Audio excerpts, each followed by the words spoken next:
नमस्कार साथियों, आज मैं आपकी मुलाकात करवाने जा रही हूँ एक बहुत ही बड़ी हस्ती, एक बहुत ही बड़े डॉक्टर। वो मुझे बोल रही मेरे को इतना बड़ा मत बोलो, लेकिन ऐसा है, वो हमारी नागपुर की शान है, हमारी नागपुर की जान है। और उनके नाम लेते से ही उन्हें जानने वाले तो एकदम उनके बारे में बहुत कुछ इतना अच्छा बोलने लगते हैं, वो नागपुर वाले ही से जान सकते हैं। लेकिन मैं चाहती हूँ कि सिर्फ नागपुर में ही क्यों, सभी को ये बात जाननी चाहिए। दुनिया, देश दुनिया में उनको, उनके बारे में जानकारी मिलनी चाहिए। वो आज 85 इयर्स की हैं, लेकिन जिस तरह से वो वॉक करती हैं, अभी भी वो जिस तरह से इतना तेज चल लेती हैं कि हम जैसे लोग तो पीछे छूट जाएं और वो आगे बढ़ जाएं। तो उनके तो ऐसा लगता है जीवन का मोटो ही है शायद, कीप मूविंग, जैसा वो खुद करती हैं। तो आज हम उनसे बात करेंगे। मैं पूर्णिमा पाटिल पत्रकार हूँ और आप सबको मिलवाने जा रही हूँ डॉक्टर हेमा मानकेश्वर जी से। नमस्कार डॉक्टर साहब, मैं आपसे पूछना चाहूंगी कि थोड़ा सा आप पहले अपना फैमिली बैकग्राउंड बताइए। और वैसे मुझे मालूम है कि आप तो जीएमसी नागपुर की डीन रह चुकी हैं, वहां पर आपने पढ़ाई अपनी करी थी मेडिकल की, उसके बाद आप लेक्चरर भी बनी और उसके बाद आप डीन बनी, फिर डीन के पोजीशन पे रहते हुए आप रिटायर हुई। बहुत सारे अनुभव आपके हैं जो हम सबको बहुत प्रेरणा देंगे, बहुत कुछ सिखाएंगे। लेकिन उसके पूर्व आपका थोड़ा सा हम फैमिली बैकग्राउंड जानना चाहेंगे, क्योंकि मानकेश्वर फैमिली बहुत ही प्रतिष्ठित फैमिली है नागपुर की। थोड़ा सा डॉक्टर आप बताइए। आपने जो इतना सारा इंट्रोडक्शन दिया, मैं उसके लायक हूँ कि नहीं मैं नहीं बता सकती, पर मैं कोशिश करूँगी। अब बदलाव तो दुनिया का नियम है।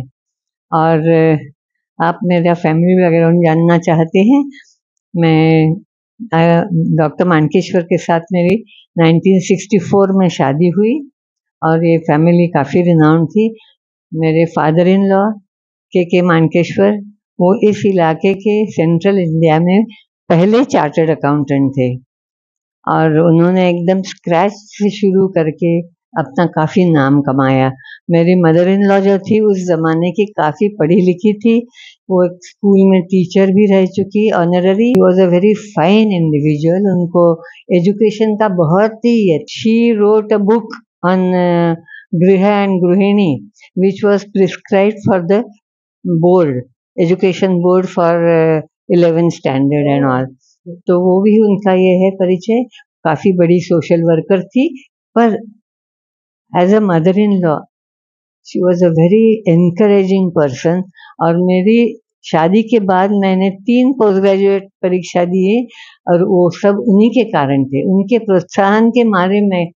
अब मेरे हस्बैंड तो बहुत ही कोऑपरेटिव थे, पर मदर इन लॉ का ज़्यादा क्रेडिटेबल था। वो हमेशा बोलती थी कि तुम आगे बढ़ो, तुम जाओ, कॉन्फ्रेंस जाओ, इधर जाओ, उधर जाओ, बच्चों को मैं देख लूँगी। घर में नौकर चाकर तो थे, पर उनकी जो सुपरविजन थी वो बहुत ही अच्छी ह्यूमन बीइंग थी और हमारी तो फ्रेंड ही थी। यानी हम उनको कुछ भी बोल सकते थे और वो माइंड नहीं करती थी, और उनके दोष भी हम दिखाते थे। कि प्रमुख जो लेडी रहती है उसके ऊपर पूरा निर्भर रहता है। हमारी जॉइंट फैमिली थी, मेरे देवर थे, मेरी जेठानी थी और हमारे बच्चे थे। तो उन सबको मेरे मदर इन लॉ ने बहुत अच्छे तरीके से इकट्ठा रखा था और बहुत अच्छे से फैमिली को जोड़ के रखा। जूनियर लड़कियां रहती थी, उनकी शादी होती थी, मैं उनको हमेशा बोलती थी कि अगर तुम जॉइंट फैमिली में शादी करके जा रहे हो तो जॉइंट फैमिली मत तोड़ो, क्योंकि फायदा तुम्हारा ज्यादा है। तुम बच्चों को छोड़ के जाओगे घर में तो तुमको चिंता नहीं रहेगी, तो you can concentrate on your work. क्योंकि तुम अगर काम पे आओगे और घर की चिंता करोगे, बच्चों की चिंता करोगे, वो भाई ने उसको दूध पिलाया कि नहीं, तो फिर तुम्हारा काम में ध्यान नहीं लगेगा। बिल्कुल नहीं, आपने ना डॉक्टर बहुत अच्छी बात बताई है। ये ना आज की जो पीढ़ी है इनके लिए ये बहुत ही ज्यादा, मतलब आपका जो अनुभव है वो उनके बहुत काम में आएगा। कि हमने, हमारे जो मैरिज होती है वो सिर्फ एक व्यक्ति से नहीं होती, एक पूरे परिवार से होती है। और पूरी परिवार को लेके जब हम साथ चलते हैं तो हमें भी खुशी मिलती है और हमारे परिवार को जो खुशी मिलती है, साथ में हमारे परिवार की जो प्रोग्रेस होती है, हमारे बच्चों की जो प्रोग्रेस होती है, हमारे परिवार का जो नाम होता है, ये सारी चीजें एक दूसरे से जुड़ी हुई है। जो कि अभी डॉक्टर ने बताया कि डॉक्टर मानकेश्वर जो थे इनके पति, वो भी डॉक्टर थे, ये भी डॉक्टर थी, दोनों बिजी थे, लेकिन जिस तरह से जोड़कर इनकी सास ने फैमिली को रखा और जो इन्होंने सीखा, तो आज ये भी वही सब करते आ रही हैं, इसीलिए सब कुछ बहुत अच्छे से चल रहा है। और वो बहुत अच्छे से मतलब अपने खुद को भी रखती हैं, अपनी हेल्थ को रखती हैं। लेकिन इसके पूर्व मैं आपसे एक बात बोलना चाहूंगी डॉक्टर, कि आपके जो ससुर जी थे लाते, तो थोड़ा सा उनके बारे में बोलिए। वो तो मालूम, वो बहुत ही अच्छे सीए तो थे ही, बहुत मेटिकुलस। और मैं बता रही हूँ, अभी तो सब लोग कंप्यूटर्स और ये यूज करते हैं, पर 10-10 फिगर्स की वो टोटल एक नजर में करते थे। अच्छा। कैलकुलेटर से फास्ट करते और मेरे ख्याल से पूरे पूरे। मतलब और दूसरी बात, वो एकदम बहुत अच्छे से, he used to be very well dressed. वो नागपुर में बेस्ट ड्रेस मैन करके कहलाते थे। अच्छा, पर ड्रेसिंग में वो एकदम साहब थे, पूरा suit, tie, polish shoes and all that. पर उनके विचार बहुत पीछे थे। और मेरी mother in law 9 yard sari पहनती थी, अच्छे से इंग्लिश बात करती थी, she was a good orator, और विचारों में बहुत आगे थी। तो ऐसा उनका विरोधाभास था। यानी इसलिए कहते हैं ना कि एक महिला को यदि एजुकेट किया जाए तो पूरा घर एजुकेट होता है। ये बात तो बिल्कुल आपके बोलने से पता ही चल रही है। और मैं एक बात बोलना चाहूंगी, आपके जो ससुर जी थे मिस्टर मानकेश्वर, जो बहुत बड़े सीए थे और शायद पूरे स्टेट उसमें, पर उन्होंने हमें कोई गलत काम नहीं किया, किसी को रॉन्ग ये नहीं किया, किसी का टैक्स बचाने के लिए वो काम उन्होंने नहीं किया। उसके मारे उनके हाथ से काफी बड़े क्लाइंट्स भी गए, पर he didn't care for that. तो आज हम डॉक्टर की जो सास ससुर हैं मानकेश्वर फैमिली के, उनको हम बहुत ही सादर श्रद्धांजलि देते हुए अपनी बात शुरू करते हैं। तो मैं आपसे डॉक्टर पूछना चाहूंगी कि आपके समय में मेडिकल में जो बदलाव अब और तब में आए हैं, थोड़े से में कुछ हमको बताइए आप। अब बदलाव तो सृष्टि का नियम है, जो तुम पीछे नहीं रह सकते, आगे तो बढ़ना ही है। तो बदलाव तो आते रहते हैं। इतना फास्ट सब टेक्नोलॉजी डेवलप हो रहा, हम लोगों के टाइम पे तो मतलब, एंड हमने पूरा इवोल्यूशन देखा है, ये टेक्नोलॉजी कैसे डेवलप हुई। हमने जिस तरह से हम लोगों ने काम किया, वो सब अभाव में किया, ये नहीं था, वो नहीं था। और पर्टिकुलरली गवर्नमेंट हॉस्पिटल में तो सब ग्रांट रहता था दवाइयों का, वो तो आधे साल में ही खत्म हो जाता था। उसके बाद में बड़ी मुश्किल से पेशेंट को ट्रीट करना पड़ता था। पेशेंट को बाहर से दवाई लाने को बोलो तो वो ग्रम्बल करते थे कि सरकार का पैसा कहाँ जा रहा, हम लोगों को बाहर से दवाई लाना। ये सब चीजें तो मतलब इकोनॉमिकली कई प्रॉब्लम्स के साथ डॉक्टर्स लोग जो बहुत ही प्यार से, बहुत इमोशनली पेशेंट से जुड़े रहते थे, उस समय मतलब डॉक्टर्स की जो डेफिनेशन थी वो थोड़ी सी समाज सेवा, जन सेवा, लोक सेवा से जुड़ी हुई ज्यादा लगती थी। और मतलब आज हम देखते हैं कि बहुत एक से एक बड़े बड़े डॉक्टर हुए, बहुत सारी डिग्रियां हैं, बहुत एजुकेशन तो बहुत हो गया है, बड़े बड़े हॉस्पिटल्स आ गए हैं, बड़ी बड़ी मशीनें आ गई हैं, सब कुछ आधुनिकीकरण हो गया, मॉडर्नाइजेशन हो गया है। इसके बावजूद आज भी मतलब बीमारियां तो बढ़ी रही, लेकिन पेशेंट भी थोड़े नाखुश से होते रहते हैं। इतनी दवाइयां खाकर भी वो थोड़ा परेशानी में रहते हैं। इस पर आप क्या बोलेंगी? नहीं, देखिए, इसमें पहले तो डॉक्टर को लोग भगवान बोलते थे, वो अपने को ठीक कर रहा है ऐसा विश्वास रहता था। पेशेंट और डॉक्टर में बहुत अच्छे रिलेशंस रहते थे। धीरे धीरे वो सब बिखर रहा है। और अभी आज आप देखेंगे कि डॉक्टर के तरफ लोग बहुत सस्पिशियसली देखते हैं कि ये अपने को ज्यादा पैसा ले रहा है, ये ऐसा कर रहा है, वो वैसा कर रहा है। तो वो जो फेथ था वो अभी निकल रहा है। तो इसका कारण टू सम एक्सटेंट डॉक्टर्स भी है और परिस्थिति भी है। क्या है, अभी तो देखिए कंज्यूमर प्रोटेक्शन एक्ट लग गया है। अब कंज्यूमर प्रोटेक्शन एक्ट तुम डॉक्टरों को कैसे लगा सकते हैं? Doctors are not selling anything ना, they are actually selling their knowledge, they are serving, they are trying to serve the society, पर ये सब चला गया है। और कंज्यूमर प्रोटेक्शन से कोई भी डॉक्टर को सू कर सकता है कोर्ट में, इसलिए डॉक्टर्स को अपनी तरफ से सेफ रहना पड़ता है। इसलिए ज्यादा से ज्यादा इन्वेस्टिगेशंस करो, किस तरह से अपन तकलीफ में ना आए, तो इसलिए इन्वेस्टिगेशंस कराना पड़ता है। फिर इसलिए पेशेंट्स सोचते हैं कि आजकल डॉक्टर सब ये करते हैं, पेशेंट को हाथ भी नहीं लगाते, ऐसा। तो ये सब दोनों तरफ से है। वो खुद को तो बचाना है, सर सलामत तो पगड़ी 50, तो इसलिए वो खुद को बचाने के इसमें ये सब ऐसा हो रहा। और अभी पहले जमाने में हमारे टाइम पे एक फैमिली डॉक्टर ऐसा कंसेप्ट रहता था, तो फैमिली डॉक्टर फैमिली को अच्छे से जानती थी, फैमिली बैकग्राउंड जानने से उनका ट्रीटमेंट भी उसी हिसाब से बदलता था। फिर वो फैमिली को अच्छे से एडवाइस भी दे सकते थे। वो फैमिली के बड़े बड़े मामले में भी डॉक्टर्स को कंसल्ट किया जाता था, नॉन मेडिकल। पर अभी क्या हो गया, वो कंसेप्ट ही चला गया। अभी सब स्पेशलिस्ट का जमाना है। अब छोटी मोटी इलनेस के लिए किसके पास जाएं? वो पेशेंट को समझता नहीं, सीधा से तुम जाओ स्पेशलिस्ट के पास। कान दुख रहा तो ENT के पास जाओ, वहाँ बड़ी वेटिंग लिस्ट है, रुको। तो ये सब जो है, इसलिए फैमिली डॉक्टर का जो कंसेप्ट है वो मेरे को लगता है फिर से आना चाहिए, और वो आज की जरूरत है। नहीं, पहले तो मैं बताऊंगी, मेरी स्पेशलिटी एनेस्थेसियोलॉजी है। मैं जब ये स्पेशलिटी चूज की तो तब उसको इतना रिकॉग्निशन नहीं था। सर्जन्स को लगता था ये अपने सब सर्वेंट्स हैं, तो उसी तरीके से वो ट्रीट किए जाते थे। तो इसलिए लोग जाते नहीं थे उस ब्रांच में। जिनको सर्जरी मेडिसिन नहीं मिला तो वो जाते थे। और मैंने बाय चॉइस ये सब्जेक्ट चूज किया। तो उस जमाने के डॉक्टर रंगीलाल करके एक सिविल सर्जन थे, वो मेरे फादर इन लॉ के फ्रेंड थे। वो मेरे को पूछने लगे, बेटा तुम क्या कर रही? जब मैंने बोला कि मैं एनेस्थेसिया करे, अरे एनेस्थेसिया, तुमको पेशेंट की उल्टी साफ करना पड़ेगा, ये करेगा। तो मैं थोड़ी जरा एरोगेंट थी शायद, तो मैंने उनको बोला, डॉक्टर होने के बाद कुछ ना कुछ तो साफ करना पड़ेगा। आप इंटेस्टाइन साफ करते, गायनिक वाले और कुछ साफ करते, तो मैं उल्टी क्यों ना साफ करूं? तो वो एकदम दंग हो गए कि यानी इसने सचमुच इसने बाय चॉइस ये स्पेशलिटी ली। यानी एनेस्थेसिया इन्होंने बाय चॉइस लिया डॉक्टर ने। और कितना इम्पोर्टेंट है, जब सर्जरी होती है तो यदि एनेस्थेसिया में गड़बड़ हो गई तो आगे की सर्जरी की तो बात ही छोड़ दो। तो ये बात बहुत ही, सर्जरी में भी कुछ गड़बड़ हुई, पेशेंट की डेथ हो गई, तो सर्जन हमेशा वो पूरा ब्लेम एनेस्थेटिस्ट पे डाल देते। तो ऐसा वो जमाना था।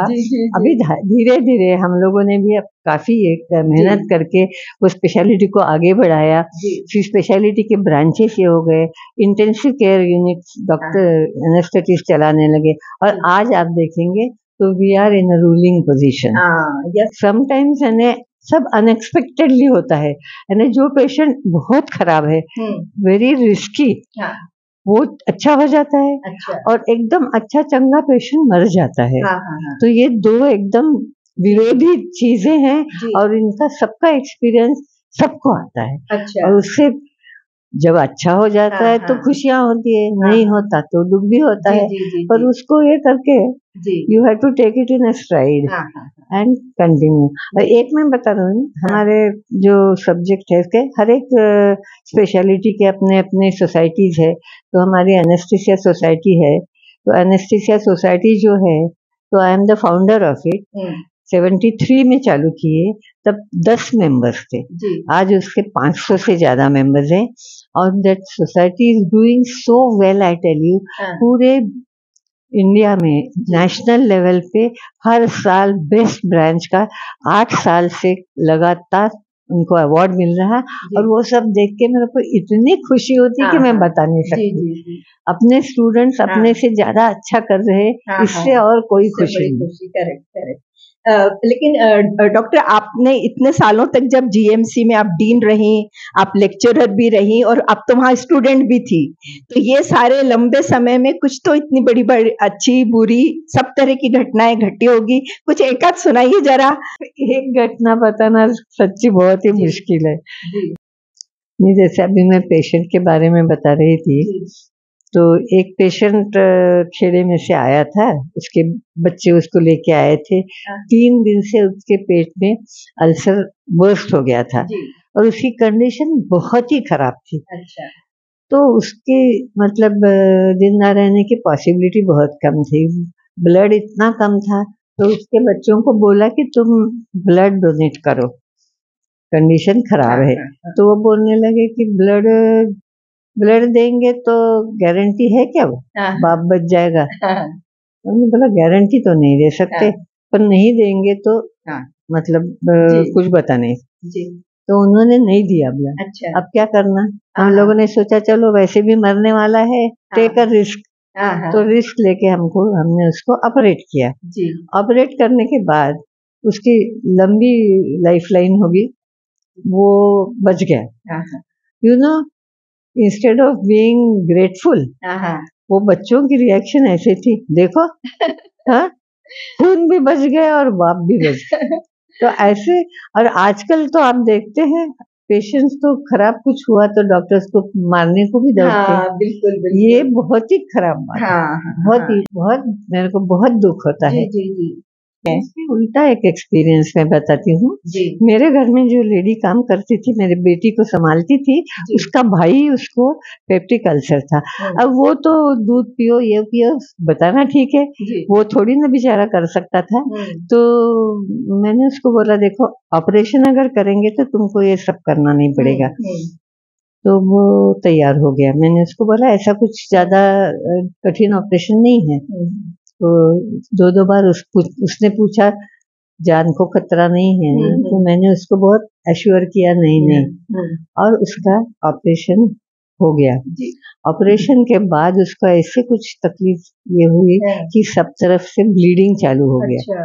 वुंड में से इधर से उधर से। फिर उसको हमने रखा, उसको हमने 13 ट्रांसफ्यूजन दिए हम लोगों ने, डॉक्टर्स ने सबने ब्लड ट्रांसफ्यूजन। मैं खुद ने भी उसको ब्लड दिया। शाम तक वो कैसा कभी जिंदा रहा, पर we could not save him, वो मर गया। I was 36 years old only. मतलब मैं इसके वाइफ को क्या मुंह दिखाऊंगी? तो फिर मैं बाहर गई and do you know what she, मैंने उसको बोला बहुत मेरे को दुख हो रहा, मैंने आपको म्हणजे मी भरीला पाडलं तुम्हाला ऑपरेशन करा म्हणून आणि I could not save him. So you know what, that lady who was uneducated, she said, doctor, I have seen how much you have struggled throughout the period. पूरा आप कितना कर रहे थे, दौड़ धूप, अब नहीं आया तो वो मेरा नसीब था। तो ऐसे भी सोचने वाले लोग मिलते हैं कि जो अपनी समस्या समझ लेते हैं। मेरे को हमेशा लाइफ में बहुत अच्छे एक्सपीरियंस है। एक मैं इंसिडेंस बताती हूँ। सिंगानिया हॉस्पिटल करके एक थाने में हॉस्पिटल है, and it is called as Lilavati hospital of Thane. Very well equipped, बहुत सुंदर हॉस्पिटल। वहाँ I was there because my mami was hospitalise there. वहाँ एक पॉलिटिकल लीडर वॉज एडमिटेड। उसको he had no problem in the sense he was operated, but because there was no special room he was kept in ICU। अब ICU में as luck could have it, अब ICU में तो continuously doctors रहते ही हैं, monitoring रहता है। But शाम को उसको सीवियर हार्ट अटैक आया and he could not be saved. उसके बाद में you would not be, he was a Shiv Sainik, उन्होंने पूरा हॉस्पिटल डिस्ट्रॉय कर दिया। ओह माय गॉड, इतना डिस्ट्रक्शन कि पूरे हॉस्पिटल के वो जो ये थे ग्लास पेन्स, वो टूट नहीं रहे थे, तो वो सीमेंट के गमले उठा के उसको गिरा के फिर डॉक्टर्स की कार्स जला दी। ने इतना तुमने पब्लिक का इतने सुंदर हॉस्पिटल, फिर उन्होंने हॉस्पिटल को उसको चालू नहीं किया। वो बोले कि इतने सेवा करने के बाद अगर ये नतीजा है तो हमको नहीं करना। और मैं ये पूछना चाहूंगी कि आपके स्टूडेंट्स के बहुत सारे रहे, उनमें कुछ मैंने सुना है काफी बड़े बड़े डॉक्टर हुए, कुछ 1-2 नाम बताइए। मैं बता रही हूँ ना कि स्टूडेंट्स जो है वो हमारी संपत्ति है। यानी इसमें गवर्नमेंट सर्विस में पैसा वैसा तो नहीं मिला, पर जो स्टूडेंट्स मिले और उनका जो प्यार मिला वो तो अनमोल है। मैं बता रही हूँ, मेरे सब स्टूडेंट्स पूरे दुनिया में फैले हुए हैं। उनके कुछ लोगों को मैं नाम बताती हूँ। यहाँ तो नागपुर में आपको मालूम है डॉक्टर विलास तांबे है। उसने पहली बार प्राइवेट में, जब नागपुर में एक भी आईसीयू नहीं था, तब प्राइवेट में इंटेंसिव केयर यूनिट चालू किया। अच्छा। तो और अभी तो काफी नाम कमाया। डॉक्टर तांबे का यहाँ पे क्रिटिकल केयर सेंटर है बहुत बड़ा, और बहुत बड़े नाम है डॉक्टर तांबे का, वो भी इनके स्टूडेंट रहे हैं।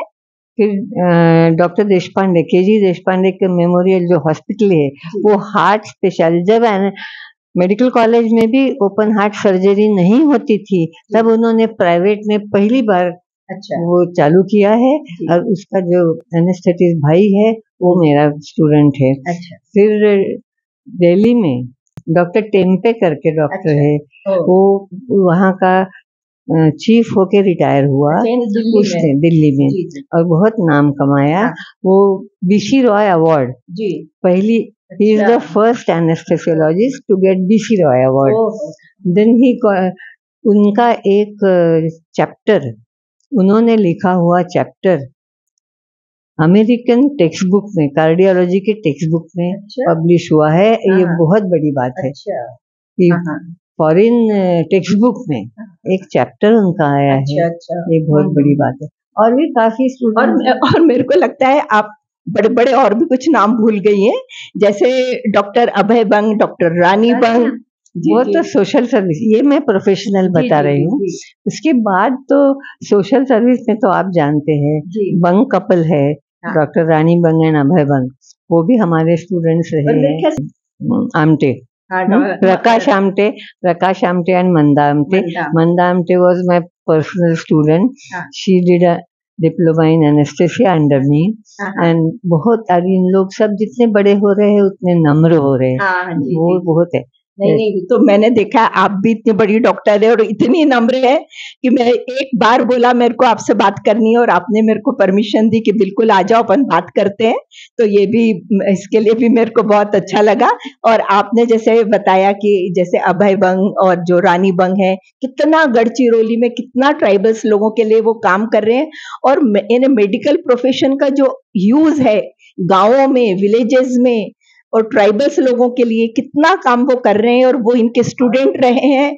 फिर अपनी जो ये है आमटे फैमिली है, उनके डॉक्टर्स जो हैं हेमल कसा में जो काम चल रहा है, तो वो भी मतलब बहुत बड़े बड़े काम जो चल रहे हैं। और ये सभी जो काम कर रहे हैं ये हमारी डॉक्टर के स्टूडेंट रहे, इसलिए खासकर इस बात को मैं यहाँ मेंशन करना चाहती हूँ कि डॉक्टर के अंडर में जो स्टूडेंट्स तैयार हुए वो कितने, मतलब जिसको बोलते हैं ना सच्चरित्र, और अपने देश की सेवा करने के लिए, जन सेवा करने के लिए जो उन्होंने एक अपना एक ये बना लिया मोटो कि हमको ये करना ही है। तो मुझे तो सच बोलूंगी तो डॉक्टर मैं आपका अभिनंदन करती हूँ कि आपने इतने अच्छे स्टूडेंट्स तैयार किए। अब मेरे को आप अपने गुण से, अपने मेहनत से बड़े हुए, वो तो मैं मेरा कुछ नहीं, पर I am very proud of them, I am really proud of them. अच्छा, और मैं अभी आपसे ये भी पूछना चाहूंगी कि जैसे आप डॉक्टर रहे, आपने इतनी पढ़ाई की, मेडिकल की तो पढ़ाई बहुत होती है, बहुत काम होते हैं, इमरजेंसी आ जाती है, यहाँ ऑपरेशन सर्जरी है तो वहां भागो, यानी ये सारा होने के बावजूद आप एक मल्टीफेसेटेड, जो आपकी पर्सनैलिटी मैंने देखी है कि आप कुकिंग में भी बड़ा इंटरेस्ट लेती हैं, आप बहुत अच्छे स्टिचिंग भी करती हैं, क्रोशिया का काम भी करती हैं, तो इस बारे में थोड़ा सा बताइए। नहीं, ये सब काम जो है ना, दैट इज अ रिलैक्सेशन। जब मैं इसमें थी एक्टिव, प्रोफेशनली एक्टिव थी, तब टाइम नहीं मिलता था, पर तुमको जो चीज अच्छी लगती है उसके लिए तुम टाइम निकाल। टाइम नहीं मिलता ये बहाना है। बिल्कुल, तो डॉक्टर ने जो कहा वो ध्यान से सुनिए, टाइम नहीं मिलता ये एक बहाना है, क्योंकि हम उनका उदाहरण देख रहे हैं कि एज ए डॉक्टर वो जब इतने कामों में लगी थी तब भी उनका इंटरेस्ट वो सब था, हेल्थ पे भी ध्यान रखती थी, बाकी हॉबीज भी पूरी करती थी, और आज 85 की एज में भी वो वही उसी तरह से एक्टिव हैं। आज भी वो ट्रैवल पे जाती हैं, इतना टूरिज्म क्या, तो उनको इतना इंटरेस्ट है कि वो हमेशा बताती रहती, मैं वहां गई थी, यहाँ गई थी। अभी कुछ समय पिछले महीने वो क्रूज पे जाकर आई। वहां पर उन्होंने इस एज में उनके पास कोई बहाने नहीं है कि मेरा ये दुख रहा, वो दुख रहा है, या मैं इस एज में अब कहाँ जाऊंगी, बल्कि उनका उत्साह देखकर, उनका एंथू देख के तो ऐसा लगता है कि बस हमें भी उनके चरण कदमों पे चलना चाहिए, अनुसरण करना चाहिए और उनकी जैसे जीवन शैली बिता। बहुत अच्छा बेकिंग करती, बहुत अच्छे केक बनाती है। अभी पिछली बार जब उनका बर्थडे हुआ था तो हमने उनके हाथ के बेक किए हुए केक खाए, 2-2 केक उन्होंने अलग अलग फ्लेवर के बनाए थे। उसकी भी ये बहुत शौकीन है और सबसे मिलती हैं, सबसे जुलती हैं, वेरी पोलाइट पर्सन। और उनसे जब बात करते हैं ना, बड़ा मजा आता है। मतलब काफी इंटरेस्टिंग और काफी एजुकेटिव बातें जो वो करती हैं, तो ऐसा लगता है कि हमारे समय का सदुपयोग हो रहा है, ना कि वेस्ट हो रहा है। क्योंकि यूं ही गप्पे मारना, किसी की बुराई करना या कुछ नेगेटिव बातें बोलना, ये उनके डिक्शनरी में है ही नहीं। तो डॉक्टर साहब, आप थोड़ा सा अपने कुछ आपकी तो लाइफ स्टाइल में जो है ना कि ऊर्जा भरी हुई है, एनर्जी भरी हुई है, इसका क्या राज है, कुछ बताइए। तो कोई राज नहीं है, खुश रहो, दूसरों को खुश करने की कोशिश करो और बस। और I am very satisfied with life. मेरे को प्रोबेबली मेरी हैसियत से ज़्यादा मिला है लाइफ में, तो इसलिए मैं भगवान की बहुत शुक्रिया मानती हूँ और सबको यही करती हूँ कि you try your level best. और मेरी ग्रैंडमदर ने एक मेरे को मंत्र दिया है कि life is very precious, time is very important, तो टाइम वेस्ट मत करना, हर एक मिनट का तुम अच्छे से ये करना चाहिए। तो ऐसा लेजी नहीं होना चाहिए, कंटिन्यूअसली कार्यरत रहो। जी जी जी। तो हाँ, तो मैंने पहले ये बताया ही था कि कीप मूविंग, ये उनका मोटो ही है शायद लाइफ का। क्योंकि वो क्रॉसवर्ड भी, जैसे न्यूज़पेपर आता है तो वो बैठ के उसमें क्रॉसवर्ड को सॉल्व करती हैं।